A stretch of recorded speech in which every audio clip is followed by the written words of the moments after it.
8వ వచనాన్ని చదువుకుందాం. యెహోవా నీవే మాకు తండ్రివి, జిగటమన్ను నీవు మాకు కుమ్మరి వాడు, మేమందరము నీ చేతి పని అయి ఉన్నాం. చిన్న ప్రారంభం చేసుకుందాం. పరిశుద్ధుడా, మహోన్నతుడా, సర్వాధికారి స్తుతులు తండ్రి, గడిచిన కాలం అంతా కోయండి. బిడ్డలకు ప్రభా ఆధ్యాత్మికమైన ఆహారాన్ని మీరే అందించమని, మీరే మాకు తోడై ఉండమని మా ప్రభువు రక్షకుడు యేసుక్రీస్తు నామములో ప్రార్థించి వేడుకొనిచున్నాం పరమ తండ్రి, ఆమేన్.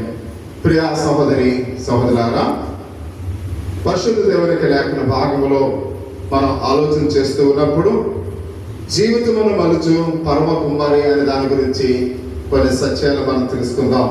జీవితమును మలుచు పరమ కుమారి అనే మాట గురించి బైబిల్ గ్రంథంలో కొన్ని సత్యాలు మనం తెలుసుకుందాం.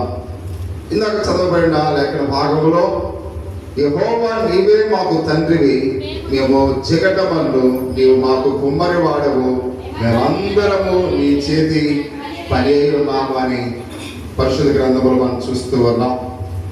అలాగే ఇర్మియా గ్రంథము 18వ అధ్యాయము 4వ వచనంలో ఆయన అంటూ ఉన్నాడు, కుమ్మరి జిగటి మన్నుతో చేయించిన కుండ వారి చేతిలో విడిపోగా ఆ జిగట మన్ను మరలా తీసుకుని కుమ్మరి తనకు ఇష్టమైనట్లుగా దానితో మరి ఒక కుండ చేసాను.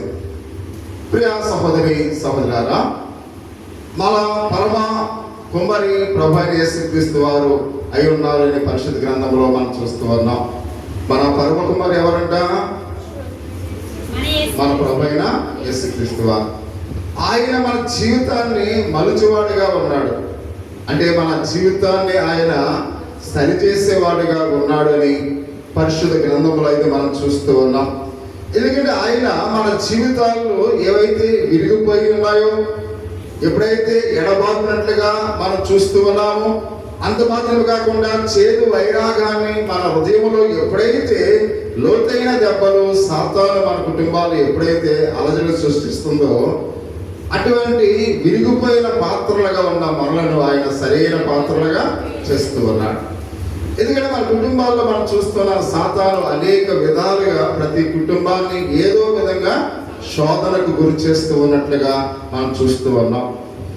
ఎందుకంటే సాతాను గద్దించి సింహం వలె ఎవరిని మృంగుదామని వాడు తిరుగులాడుతూ ఉన్నట్లుగా పరిశుద్ధ గ్రంథాల్లో మనం చూస్తూ ఉన్నాం. అంటే సాతాను ప్రజలకు శాంతి సమాధానము నెమ్మది లేకుండా చేస్తూ ఉంటుంది. ఎందుకంటే దేవుని యొక్క వాక్య భాగాల్లో మనం చూసినట్లయితే అయితే మన జీవితాల్లో కూడా అనేకమైన సమస్యలు, అనేకమైన బాధలు, అనేకమైనవి ఇరుకుపోయిన పాత్రలుగా మన జీవితాలు ఉంటున్నాయని ప్రతి ఒక్కరు కూడా గమనించవలసిన వారమై ఉన్నాం. అటువంటి విరిగిపోయిన పాత్రలు, ఆ విడిపోయిన పాత్రలుగా ఉన్న మన జీవితాన్ని ఆయన ఏం చేస్తున్నాడు? మలిచి కడుతూ ఉన్నాడు అని పరిశుద్ధ గ్రంథములో చాలా తేటతెల్లగా రాయబడినట్లుగా మనం చూస్తూ ఉన్నాం.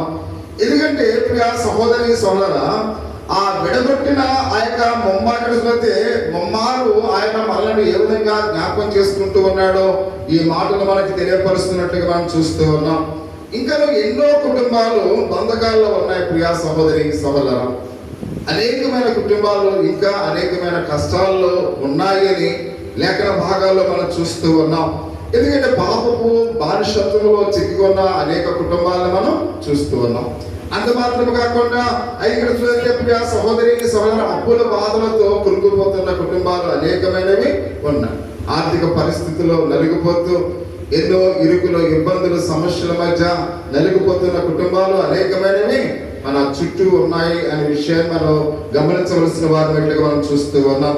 ఎందుకంటే మంత్రశక్తుల ప్రయోగాల చేత అనేక మంది బలి అవుతున్నట్లుగా సమాజంలో మనం చూస్తూ ఉన్నాం. అంత మాత్రమే కాదు కానీ అక్కడ అనేక మంది పోరాటాలు మన మీద ఆ దాడి చేస్తూ ఉన్నట్లుగా మనం చూస్తూ ఉన్నాం. సాతాను అనేక విధాలుగా మన మీద ఏం చేస్తుంది? పోరాటాలతో ఆ దాడి చేస్తూ ఉంది అనే విషయాన్ని పరిశుద్ధ గ్రంథంలో అయితే మనం చూస్తూ ఉన్నాం. ఎందుకంటే బబులోను యొక్క చెరలో ఉన్న ఇశ్రాయేలు యొక్క ప్రజలు యెహోవా నీవే మా తండ్రివి, మేము జిగటమన్ను అయి ఉన్నామని వాళ్ళు ప్రార్థిస్తూ ఉన్నారు. ఎందుకంటే ఇశ్రాయేలు ప్రజలు చెరలో ఉన్నారు ప్రియ సహోదరి సహోదరు. ఎక్కడ?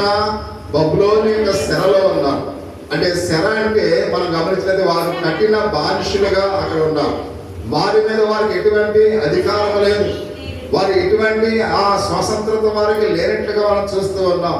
వారందరూ కూడా ఎలా ఉన్నారంట, బానిసలుగా ఉండి ప్రతిరోజు కూడా ఎన్నో హింసలు పొందుతున్న వారు ఏ విధంగా ప్రార్థన చేస్తున్నారంటే, ఆ యెహోవా నీవే మా తండ్రివి, మేము జగడమన్నై ఉన్నామని వాళ్ళు ప్రార్థిస్తూ ఉన్నారు. అంటే మనం జగడమన్నై ఉన్నామని చెప్పినప్పుడు మన జీవితాన్ని మనం మలుచుకోలేని ఇబ్బందుల్లో ఉన్నాము అనే విషయాన్ని అది అర్థమిస్తుంది ప్రియమైన వారు. ఎందుకంటే మట్టికి ఏమాత్రము కూడా అంత శక్తి లేదు.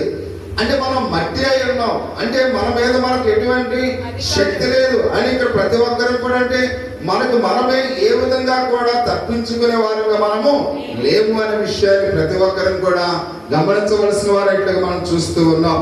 అంటే ఇబ్బంది స్థితిలో ఉన్నామని వారు గ్రహించారు ప్రియమైన వారు. ఇజ్రాయేల్ ప్రజలకు మేము ఏమీ చేయలేము, మేము శరలో ఉన్నాము, చాలా ఇబ్బందికరమైన పరిస్థితిలో ఉన్నాము కనుక కాబట్టి నీవే మా తండ్రివి, కాబట్టి నీవే మాకు సహాయం చేయాలి, కానీ మాకు మేమే ఏ విధంగా కూడా ఈ శర నుండి తప్పించుకోలేమని వారు ఎంతగానో గ్రహించి ప్రార్థిస్తూ ఉన్నారనే విషయానికి మనం చూస్తూ ఉన్నాం. ఎందుకంటే మన జగడమన్నై ఉన్నామని చెప్పినప్పుడు మన జీవితాన్ని మనము పరిశీలించుకోవాలి. ప్రియా సహోదరి సహోదరా, ఎప్పుడైతే మనము మన జీవితాన్ని పరిశీలన చేసుకుంటామో మనం ఏమి కూడా పనికిరాని వారిగా మనము తెలుసుకుంటాం. అందుకని ఆయన మాట్లాడుతూ ఉన్నాడు, ఇబ్బందికరమైన స్థితిని వాళ్ళు ఎప్పుడైతే గ్రహించారో కాబట్టి దేవుడు పరమ కుమ్మరి అని ఆయన మాట్లాడుతూ ఆయన ప్రజలు అంటూ ఉన్నారు. ప్రియా సహోదరి సహోదరా, ఆయన మన జీవితాన్ని మరల్చి మనము ఏ విధంగా ఆయన రక్షించగలవాడు అని వాళ్ళు అభిప్రాయపడుతూ ఉన్నట్లుగా మనం చూస్తూ ఉన్నాం. ఎందుకంటే దేవునికి మనకు మధ్య ఆ బంధుత్వం ఏమై ఉందో ఒకసారి ప్రతి ఒక్కరము కూడా గ్రహించాలి. అంటే దేవునికి మనకు ఎటువంటి బంధుత్వం ఉంది, ఆయన మన పట్ల ఎలాంటి ప్రేమ కలిగిన వాడే ఉన్నాడు, ప్రతి ఒక్కరం కూడా మనము గమనించవలసిన వారు అన్నట్లుగా మనం చూస్తూ ఉన్నాం. ఆయన మనకు తండ్రి అయి ఉన్నాడు, మనం ఆయనకు పిల్లలమై ఉన్నాము అనే విషయాన్ని మనం గమనించాలి. ఆయనకి మనకున్న బంధుత్వం ఏంటి, ఆయన మనకు తండ్రి అయి ఉన్నాడు, మనం ఆయనకి పిల్లలమై ఉన్నాం. అంత మాత్రం కాకుండా ఆయన కుమ్మరి అయి ఉన్నాడు, మనం జగడమన్నై ఉన్నాం. ప్రియ సహోదరి సహోదరు, ఆయన కుమ్మరి అయి ఉన్నాడు, మనము జగడమన్నై ఉన్నామని ప్రతి ఒక్కరిని కూడా గమనించాలి. అంత మాత్రం కాకుండా ఆయన ద్రాక్షావళి, మనము తీగలమై ఉన్నాము అనే విషయాన్ని మనం చూస్తూ ఉన్నాం. ఆయన శిరస్సు, మనము ఆయన శరీరమై ఉన్నాం. ప్రియ సహోదరి సహోదరుడా, ఆయన ఏమై ఉన్నాడు, శిరస్సు అయి ఉన్నాడు, మనం ఆయన శరీరమై ఉన్నాము. అంత మాత్రం కాకుండా ఆయన కాపురై ఉన్నాడు, మనము గొర్రెలమై ఉన్నాము, ఆయన మనకు కాపురై ఉన్నాడు.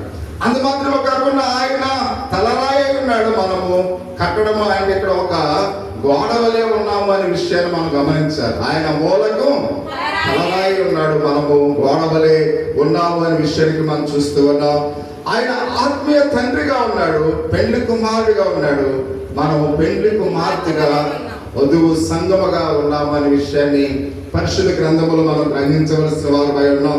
అంటే ఈ పరమ కుమారి ఎలాగూ మన జీవితాన్ని మలుస్తాడు, ఈ పరమ కుమారి మన జీవితాన్ని ఎలాగ మలుస్తాడు, ఆయన మనను ఘనత వహించే పాత్రులుగా ఏ విధంగా చేస్తాడు, ప్రయోజనకరమైన పాత్రులుగా, ఆయన మహిమకు తగిన పాత్రులుగా మనల్ని ఎలా మలుస్తాడో మనం గమనించవలసిన వారి బట్టి మనం చూస్తున్నాం. మొదటి మాట, కుమ్మరి హస్తములు మలుచు హస్తములు అని మనం చూస్తున్నాం. కుమ్మరి హస్తములు ఏం చేస్తాయంట అంటే అంటే ఒక పాత్రను సరైన పాత్రగా చేసి హస్తముగా ఉంది అనే విషయాన్ని మనం గమనించాలి. అందుకని అంటున్నాడు, యెహోవా నీవే మాకు తండ్రివి, మేము జగడమను అని ఇజ్రాయేలు చేసిన ప్రార్థన దేవుడు ఆలకించాడు కనుక ఇర్మియాని ఎక్కడికి వెళ్ళమన్నాడు, కుమ్మరి వారి ఇంటికి వెళ్ళని మాట్లాడుతూ ఉన్నాడు. అంటే ఇజ్రాయేల్ యొక్క ప్రార్థన దేవుడు విని ఎక్కడికి వెళ్ళమన్నాడు, కుమ్మరి వారి ఇంటికి నువ్వు వెళ్ళు అని ఇర్మియా గ్రంథము 18వ అధ్యాయము 2-4 వచనాలు మనం చూస్తూ ఉన్నాం. నీవు లేచి కుమ్మరి ఇంటికి పొమ్ము, అక్కడ నా మాటలు నీకు తెలియచేతును. నేను కుమ్మరి ఇంటికి వెళ్ళగా వాడు తన సారి మీద పని చేయించుండెను, కుమ్మరి జిగర మట్టితో చేయించిన కొండ వాని చేతులు విడిపోగా ఆ జిగటమన్ను మరలా తీసుకుని కుమ్మరి తనకు ఇష్టమైన దానిగా దానితో మరి ఒక కొండ చేసెను. ప్రియ సహోదరి సహోదరులారా, కుమ్మరి జిగటమన్ను మరలా సారి మీద ఆయన ఎక్కించినట్లుగా మనం చూస్తూ ఉన్నాం. మీరు ఎప్పుడైనా కుండలు తయారు చేసి ఎప్పుడైనా ఎవరైనా చూసారా? ఇందులో కుండలు తయారు చేసి ఎవరైనా చూసారా? ఆ సారి మీద ఒక చక్రంగా ఉంటుంది, దాంతో ఇలా కర్రలో ఇలా తిప్పుతూ ఒక చేతిలో ఏం చేస్తుంటాడు, ఆ పాత్రలు ఆ జమాలుగా తయారు చేస్తూ ఉన్నట్లుగా మనం చూస్తూ ఉన్నాం. అంటే కుమ్మరి తన సామర్థ్యాన్ని బట్టి తన హస్తముల ద్వారా అందమైన పాత్రను ఆయన చేస్తాడు. ప్రియ సహోదరి సోదరం, ఆ కుమ్మరి వాడు ఎంతో చక్కగా ఒక అందమైన పాత్రగా ఆ కుండను తయారు చేసే విధానాన్ని మనం చూస్తూ ఉన్నాం. అంటే దేవుని యొక్క బిడ్డ ఆ పాత్ర కుమ్మరి చేతిలో విడిపోయాడు, కానీ కుమ్మరి దాన్ని ఏం చేశాడంట, విసిరి వేయలేదు. ప్రియమైన వారు, ఎప్పుడైతే ఆ కుండ పగిలిపోయిందో ఆ కుండను తీసి ఆ కుమ్మరి పాడవేయలేదు. పాడవేయకుండా ఏం చేశాడంట, మరలా దాన్ని మన సారి మీద ఎక్కించి మరలా ఆయన అందమైన పాత్రగా చేసినట్లుగా మనం చూస్తూ ఉన్నాం. అందుకని ఏదో తోటలో దేవుడు మానవుని మట్టితో చేశాడు. ప్రియమైన సహోదరి సహోదరుడా, దేవుడు ఏదైనా వనంలో మానవుని దేంతో చేశాడు, మట్టితో చేసినట్లుగా మనం చూస్తూ ఉన్నాం. తన సారూప్యాన్ని ఆయన ఇచ్చి సృష్టించినట్లుగా మనం చూస్తూ ఉన్నాం. తన పోలిక దయచేసి అతని నాసిక రంధ్రములో జీవాయువును వదగా వాడు జీవాత్మ ఆయనని పరిశుద్ధ గ్రంథంలో అయితే మనం చూస్తూ ఉన్నాం. అంటే దేవుడు మనలను ఆశీర్వదించాడు. ఆదాము ద్వారా జనాంగాన్ని దేవుడు ఏం చేశాడు, ఆశీర్వదించినట్లుగా మనం చూస్తూ ఉన్నాం.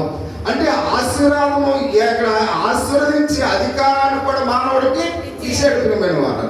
జీవరాశులన్నింటి మీద కూడా అది మానవుడికి దేవుడు అధికారం ఇచ్చినట్లుగా మనం చూస్తూ ఉన్నాం. అయితే పాపము ఎప్పుడైతే అడ్డగించి ఆశీర్వాదములను జీవితాన్ని ఏం చేస్తుంది, వెరగొట్టినట్లుగా మనం చూస్తూ ఉన్నాం.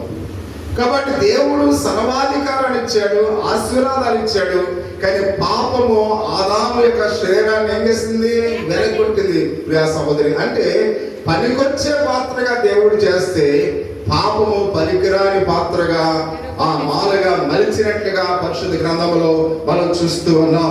అంటే పాపము చేసిన దేవతలను పరలోకం నుండి దేవుడు ఏం చేశాడు, నెట్టివేశాడు.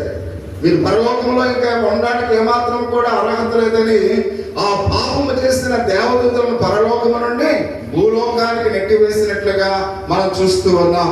కానీ పాపము చేసిన మానవుడి పట్ల దేవుడు జాలి చూపిస్తూ ఉన్నాడు. అంటే దేవదూతలను అయితే కిందకి త్రోసివేశాడు, కానీ కాబట్టి పాపము చేసిన మానవుల మీద మాత్రం ప్రభు ఏం చూపిస్తున్నాడంట, జాలి చూపిస్తూ ఉన్నాడు. అతడు మరలా మలుచుటకు ఆ శిలువలో తన హస్తముల చేత ఆయన చాచినట్లుగా మనం చూస్తూ ఉన్నాం. అంత మాత్రమే కాకుండా అంటాడు, ఏ దేవుడిలో కోల్పోయిన దేవుని మహిమను మరలా మనకు అనుగ్రహిస్తూ ఉన్నాడు. ఎవరి ద్వారా, తన ప్రియమైన కుమారుని యేసుక్రీస్తు వారి ద్వారా ఆ మహిమను మనకు ఇస్తూ ఉన్నట్లుగా మనం చూస్తూ ఉన్నాం. అంటే దేవుడు ఎంతగా ప్రేమిస్తూ ఉన్నాడు ఒకసారి గమనించాలి.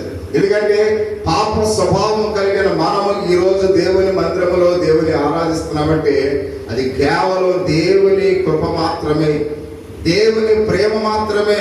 మనము ఈ విధంగా దేవుని ఆరాధించడానికి దేవుడు మన పట్ల జాలి చూపిస్తూ ఉన్నాడు. నిజంగా ఆ యొక్క పాపము చేసిన దేవదూతలను ఏ విధంగా ఈ భూలోకానికి త్రోసివేశాడో, నిజంగా వాటి మీద ఉన్న కోపాన్ని మన పట్ల చూపిస్తే మనం అందరము కూడా అంధకారములో ఉండవలసిన వారమై ఉన్న మన పాపమును బట్టి. కానీ దేవుడు మన పట్ల తన జాలి, తన కరుణ, తన ప్రేమను మన పట్ల చూపించాడు కనుక ఆయన నిన్ను నన్ను ఇంకా ప్రేమిస్తూనే ఉండు. ఏదో మనములో ఏ మహిమనైతే మనం పోగొట్టుకున్నామో ఆ మరలా ఆ మహిమని దేవుడు మనకు ఇస్తూ ఉన్నాడు అనే విషయాన్ని పరిశుద్ధ గ్రంథంలో అయితే మనం చూస్తూ ఉన్నాం.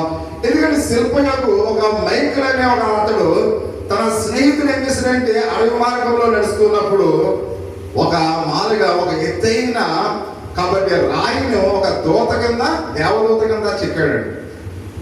దేవదూతగా చెక్కినప్పుడు ఆ యొక్క స్నేహితుడిని అడుగుతున్నాడు, ఇక్కడ దేవదూతగా అంటే దేవదూత అతను కనిపించలేదు, కానీ ఆ దేవదూత ఆకారంలో చెక్కిన ఆ యొక్క శిల్పి దాన్ని ఎంతో చక్కగా అమర్చినాడు. అంటే ఒక రాయిను ఒక దేవదూతగా మార్చాడు.